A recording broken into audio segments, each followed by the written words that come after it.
वर्तमान की दुनिया के दोस्तों नमस्कार, मैं अखिलेश कुमार। आज हम बात करेंगे यूपीएससी सीएससी 2025 सामान्य अध्ययन प्रथम प्रश्न पत्र की प्रश्न संख्या 10 की।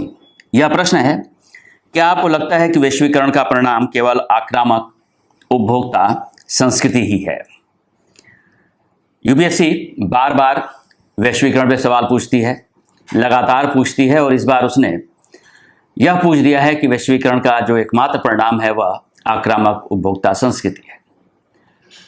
यह सामान्य सा प्रश्न है और आपको इस संदर्भ में यह भी मालूम है कि नहीं, सिर्फ यह कहना कि वैश्वीकरण आक्रामक उपभोक्ता संस्कृति है सही नहीं होगा, बल्कि इसके अलग अलग सांस्कृतिक, राजनीतिक, आर्थिक, सामाजिक परिणाम हुए हैं।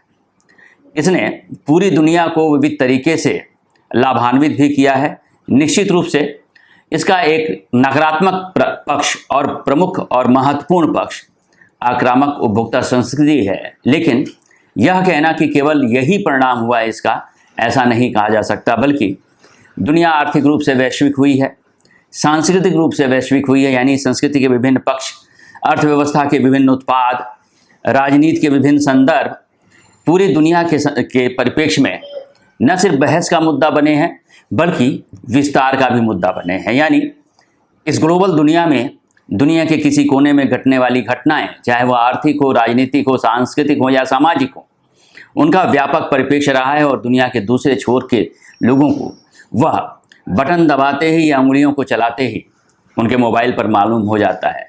इसलिए यह कहना कि यह सिर्फ आक्रामक उपभोक्ता संस्कृति है, यह कहना सही नहीं होगा। निश्चित रूप से जो विकसित देश हैं उनके जो उपभोक्ता संदर्भ में जो ब्रांड हैं, उन ब्रांड्स का जरूर विस्तार हुआ है और उन्होंने व्यापक रूप से दुनिया पर प्रभाव बनाया है।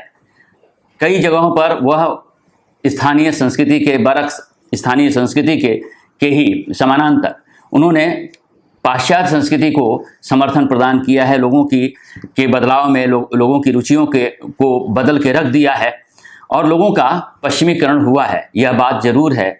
और लोगों के अंदर उपभोक्तावादी चरित्र का विकास तेजी से हुआ, यह भी सही है, लेकिन व्यापक रूप से वैश्वीकरण की अवधारणा जो है वह इस एक पक्ष से कि आक्रामक उपभोक्ता संस्कृति है उससे व्यापक है।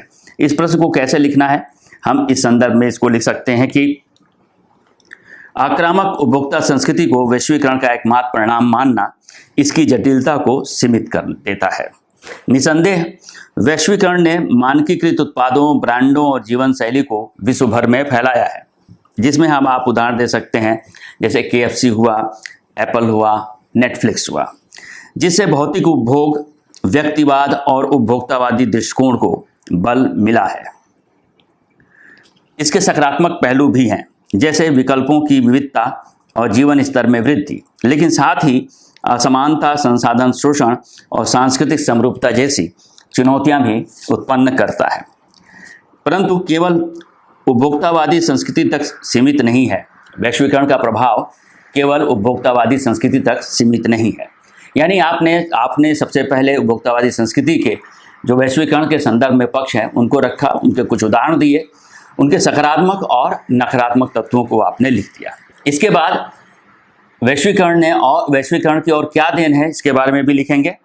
डिजिटल तकनीक और मीडिया के प्रसार से तीव्र संचार व सांस्कृतिक संपर्क को संभव बनाया है, जैसे व्हाट्सएप, ट्विटर, जीमेल, जो तमाम तरह के गूगल और अन्य संचार माध्यम हैं। आर्थिक क्षेत्र में उत्पादन नेटवर्क, निवेश प्रवाह और तकनीकी हस्तांतरण ने एक वैश्विक अर्थव्यवस्था की नींव रखी है। यही आर्थिक सुधार इसी दौर की देन है। WTO जैसी संस्थाएं इस आर्थिक सुधार की अगुवा रही हैं।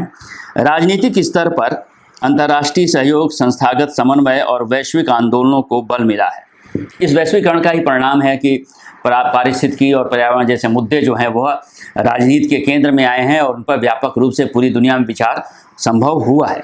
यानी जैसे एक उदाहरण आपने दे दिया, पेरिस जलवायु समझौता।